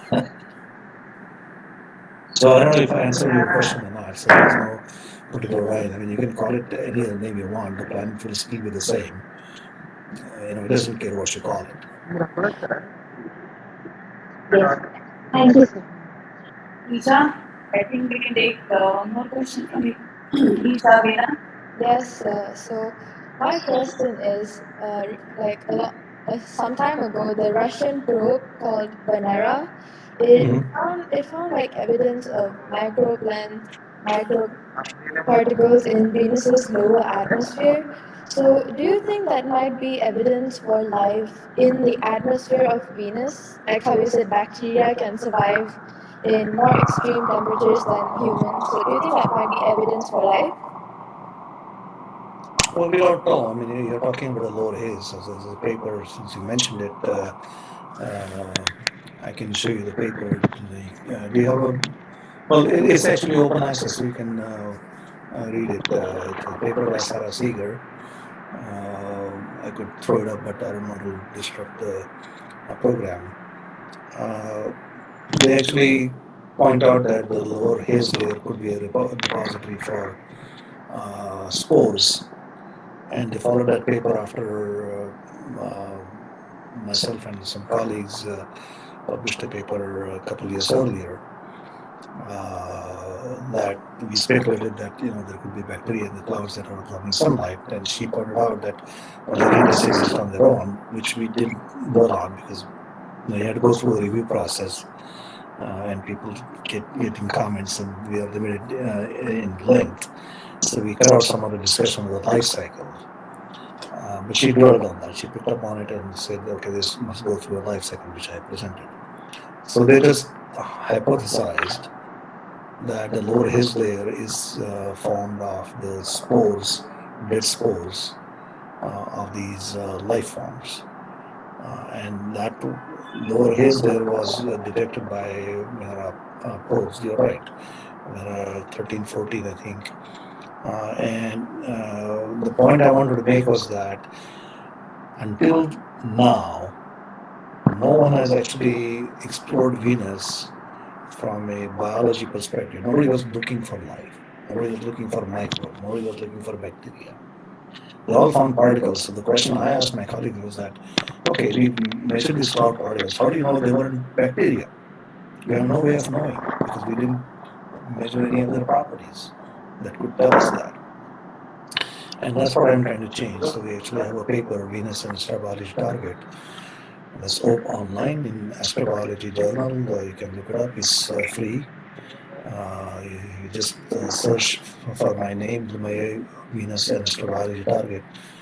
Myself and 19 other authors, we published it. Just came out in May, and it's coming out as a Venus collection next week that I was a guest editor for. So you look for it. Hopefully there'll be some publicity and you might see it. But go to Liebert Publications, that company that publishes Astrobiology Journal, and then you'll find the title and read it. You'll enjoy it. Sir, but if there was life in Venus, and if those species did exist, and so what went wrong essentially? Why are they dead now? And why are they dead spores in the lower atmosphere Well, now? if ah, well, the some may be dead. There are some alive. It's basically just like look at Earth. There are people being born every day and dying every day. And so life is a cycle, right? It's a process. It's not a static thing. So the same thing must go on every planet or wherever there is life. It's born somehow or comes to life from spores when they find water, just like there's some trees in the desert in South Africa. They're dormant for hundreds of years, or just look at the seed. Like, I mean, you have a garden? Yes, I do. Okay, so, I mean, take a thing like marigold, like Jendu flower. It's a seed, right? When you just find a seed, it is dead. But you plant it, you water it, and then it sprouts, right? So it grows. So that's what the life cycle is on Venus. There are some spores which are dead, and when they find water, they come to life. And if they grow too big, they fall down into much warmer temperature. So, in a sense, they die by getting dehydrated, desiccation. Do you follow? Now, this is all speculation. I'm not saying there is life, but if there is life, that's what could be happening. I mean, we have bacteria even on clouds on Earth. Any cloud that you go find, you'll find bacteria in it. But most of them come from the surface. They're picked up, they're lofted. And a few years ago, I was in Ladakh in 2016, and that's where I actually saw some salt dust getting lofted into the air at 5,100 meters at Sokar. And that was my eureka moment. And I said, could this have happened on Venus when it was losing water? And that's what led to that paper. But yeah, you don't know. You have to go and find out. That's the only way to find out. Thank you, sir. You cannot do it by spectroscopy. So don't believe these astrophysicists who will tell you that, oh yes, we can find life by looking at transmission spectra. They can't even tell that Venus is rotating backwards by looking at spectra. That is so fascinating, sir. Thank you so much. But that's why I've been having fun with Venus. Mars is dead. There's nothing exciting about Mars. Exactly, and also Mars, the surface is kind of radioactive. I don't understand why we're making efforts on Mars rather than focusing on the planet that's more closer to us. Well, right to the Prime Minister. Thank you, sir. Thank you for patiently answering our kids and our students' Yeah, queries. there are a few more hands. I'm happy to. I'm awake. If you don't want to ask me, that's fine. So I think we would like to actually share with you that on the occasion of the Space Week celebrations, I think we conducted certain competitions for the students. So we would like to share the video and happy to show you how our children did and what was done. So maybe request the video to be presented to sir and the children all. Can we have the video, sir?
Very nice. Thank you.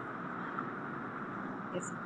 So congratulations to all the participants and winners.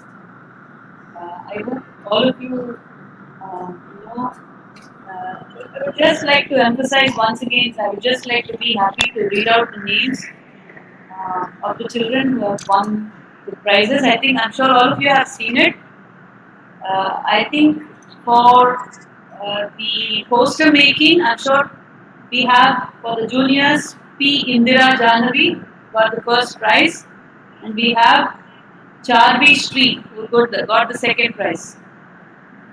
And for the seniors, we have S. Sai Satvik who got the first prize, and Sakinana Abhiram who won the second prize.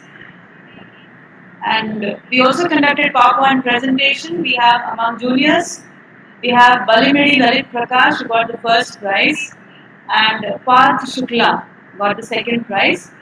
And in the seniors, we have M. Srinitya who got the first prize, and Angel Tatavarti got the second prize. And for the elocution, in the juniors, we have Swarna Mahati, Nemarni, who stood first, and M. Srilekha, who stood second. We have in the seniors M. Srinitya for the first prize and Sheikh Sumaya Sultana for the second prize.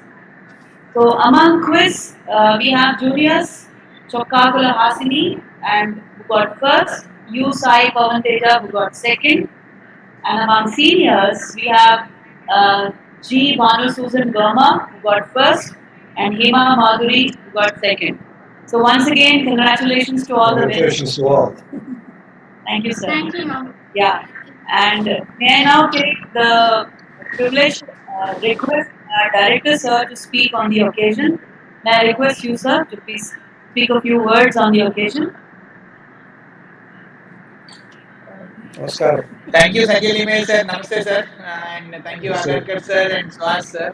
It is very nice that you could conduct, and it is very late night for you, I think, sir. I think it's already 12:30 or 1 o'clock in the night. It's normal for me. Okay. And children, you are very lucky to have such a eminent personality to speak to you about the Venus. And hope how far you are interested in coming up as a space scientist or exploring space, and it's up to you and how we can see. We have some of the good this thing like Kalpana Chawla, Sunita Williams, or Casey Thomas as our missile lady, and we have some of the few ladies. And today also many girls have won the prizes also. And this week, this year, the Women in Space is the main concept on the year of the space celebrations. So I think you must also explore and find many this thing. We can organize some of the lectures with the help of Suhas sir, Agarkar sir, and Sanjay Lime sir. We can organize some lectures for you if you are interested, whoever are interested in space. And I wish you can explore some of the. If you are interested, you can explore some of the things. For the interested children, we'll definitely see that we could arrange some lectures and clarify your doubts. And today also many of the children have clarified your doubts, and the other children also still some of them. We'll see that how we can clarify them, and you can write down or email them to us, and we'll see that how we can clarify. Okay. And thank you so much, sir. Thank you so much, Sanjay sir. Sir. Pleasure with you, Vizag. Thank you, sir. Great. Thank you. Excellent. I enjoyed it. It was my first time of dealing Yeah, with great. such a large audience virtually, and I'm sorry. I think I figured out what went wrong in sharing my screen. It wanted me to click on one of the queens on my desktop, and that's why it wasn't picking up. But anyway, Yes, it sir. works. Next time we do have Okay. the thing, sir. Thank you, sir. Thank you so much, sir. And this is You're way welcome. we a long time we are awaiting your talk for our children, and Yeah, it could happen today.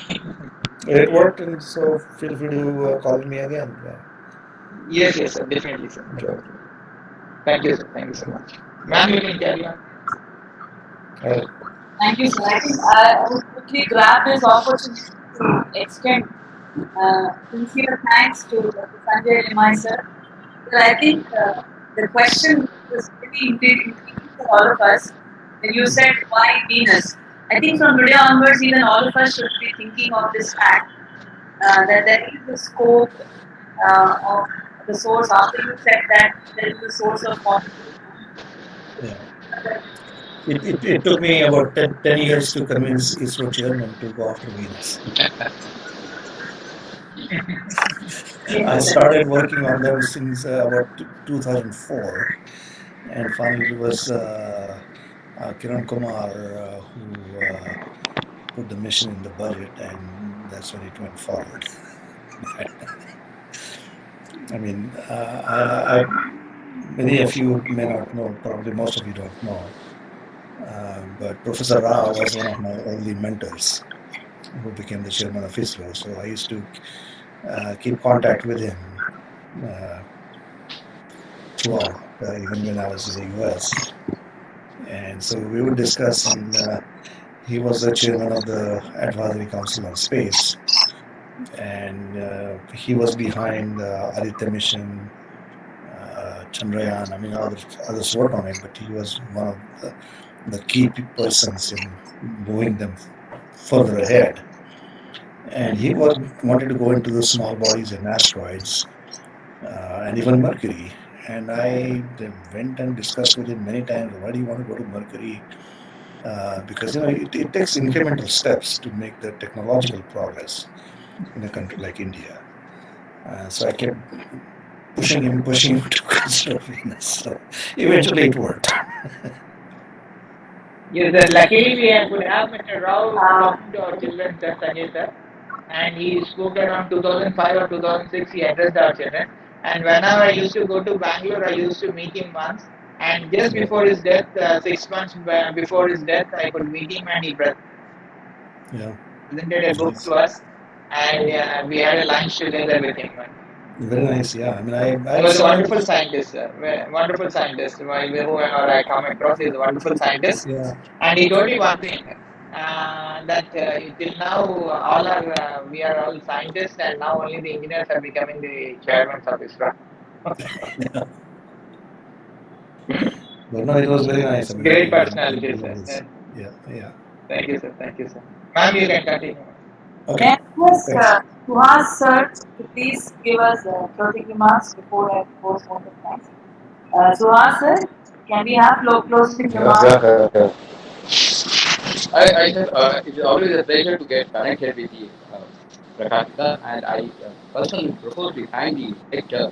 The director acted as a really like a model, like at the center. You are like you have a powerful nucleus in fact.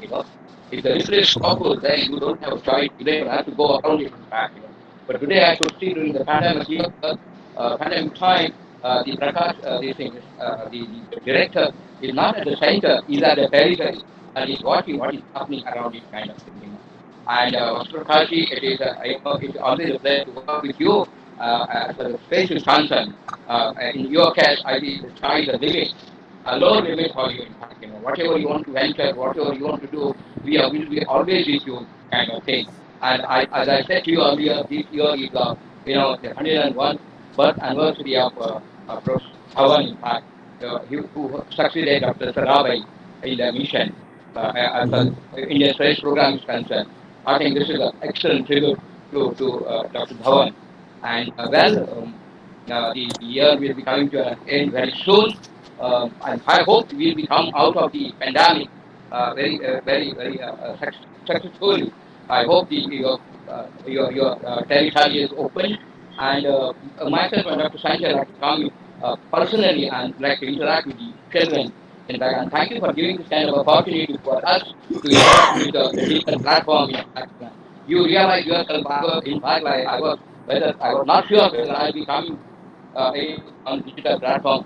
Digital platform, you're sure you miss one side, you can take other side. When digital platform, you don't know whether you missed it or you wish for that hour kind of thing. Because in digital, we have to be very precise that the pendant has taught us kind of thing. And the area in which the students are getting excited, I think we'll keep their excitement as possible. And my personal request to Dr. Sanjay Linia that when you are in Bombay, make sure that you are next time you have to have 2 days of program. I think we go together and have a day with the Prakashite kind of thing. In fact, and I can assure you because I already experienced the hospitality extended by Vasu Prakash in fact, and the children are right in fact.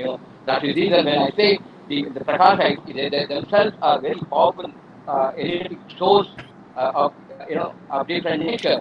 And basically they are young mind in fact, and what matters to us to influence their young mind. And if you are looking at them, we definitely realize the future of India is bright kind of thing in fact, and thanks to the endeavor which was particularly Prakashite and the particularly Vasudev and his teams are doing, it's wonderful domain as the nation is concerned. And I will say that in space we are marching and we'll march ahead and ahead of kind of thing. I remember here when Neil Armstrong put his footprint on moon surface. He said in fact that was a small stake. The leap on the mankind. Here also we took a small stake today, and definitely it will be like considered to be a time as far as the Prakashite is concerned. So I wish you all the best in your future endeavor. Okay, so my compliments those who are winners, and in fact, like I would like to disclose to you at the juncture when I'll be there in Vizag, I'll definitely come along with some good prizes to the children who won the prizes. Like competition over here. Wish you all the best. Thank you so much for being with us and giving this a wonderful opportunity for us in Pakistan. Thank you very much, sir. Thank you, Suhas, sir. Thank you, sir. Thank you, and I'm looking forward to making a visit to your school in Visakhapatnam. I've never been to the east coast of India, so I've Yeah, been going for a it's long time. pleasure for us, sir. Thank you so much, sir. But I think it's really nice to hear Ma'am? that you are keen on. Yes, sir. It's okay. Go ahead. There's Go some ahead. people still want to ask questions. I'm fine.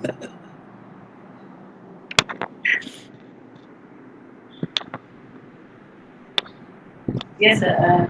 I think Lipsika is continuously raising hand. You can ask your question, but I think sir's time is precious. I think I take leave because I have to just walk into the other room.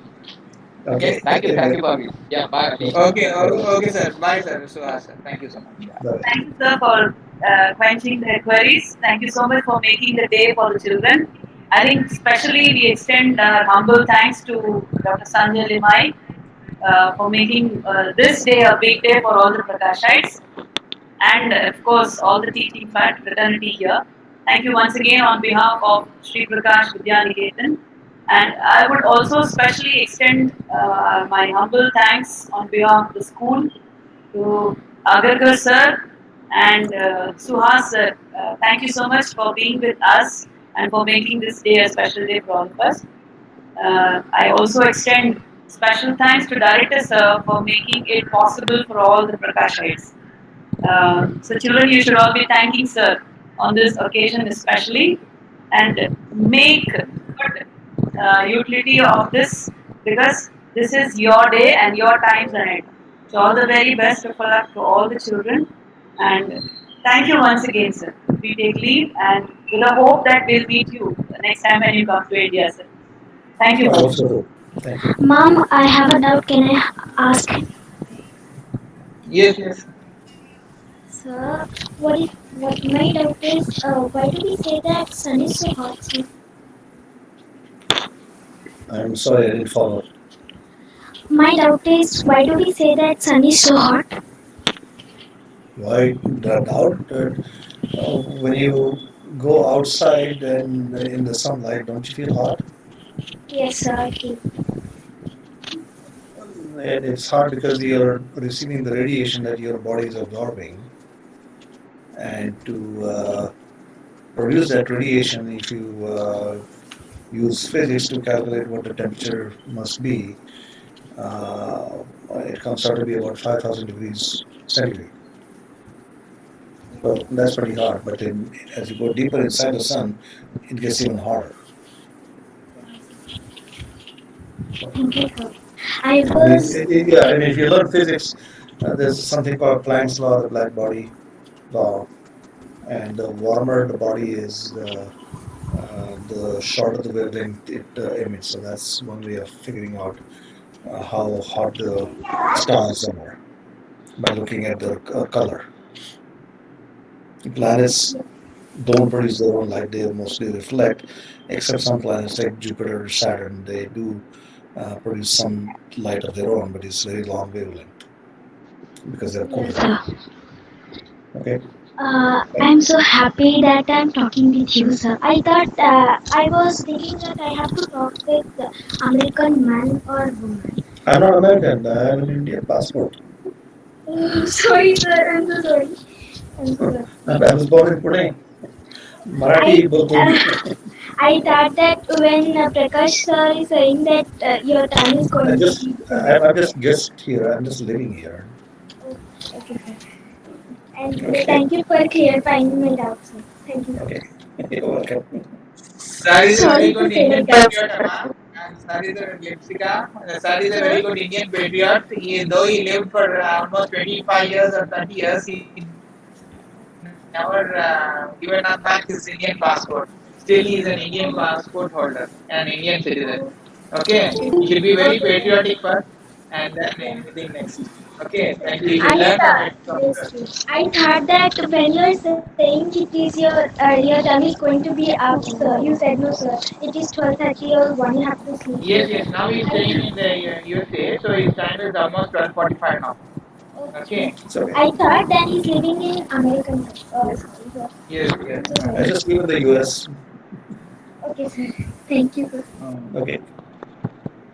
Okay, Thank one you, last sir. question. Somebody has. Last question, ma'am.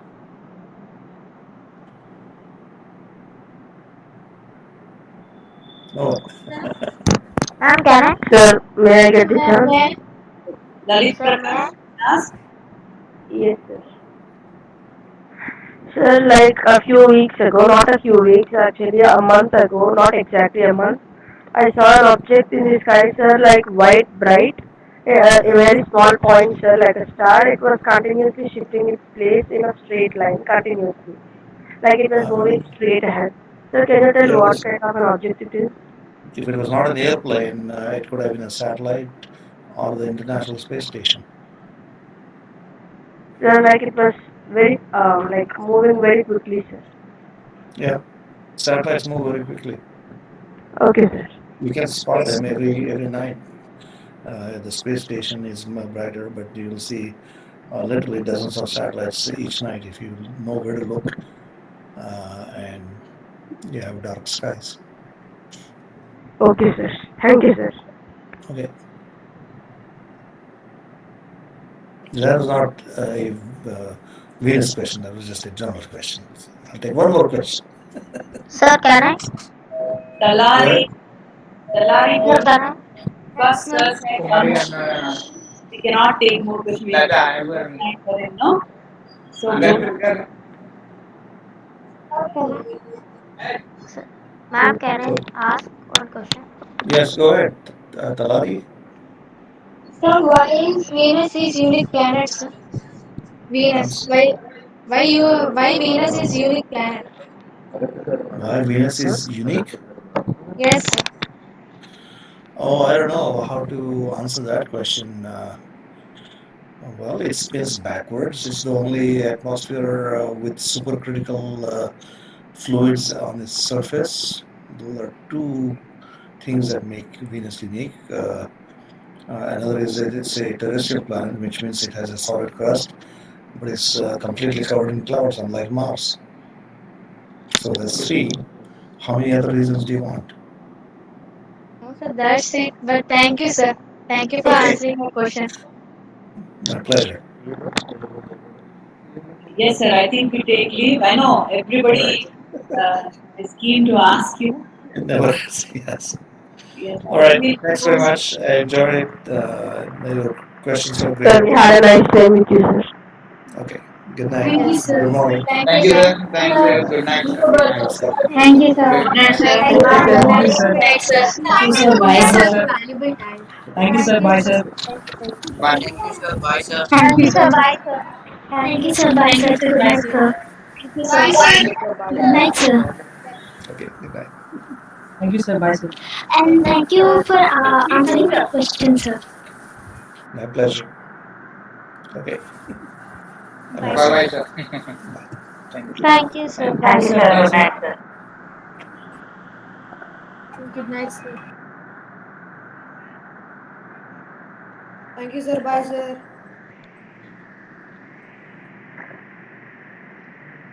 Bye, sir.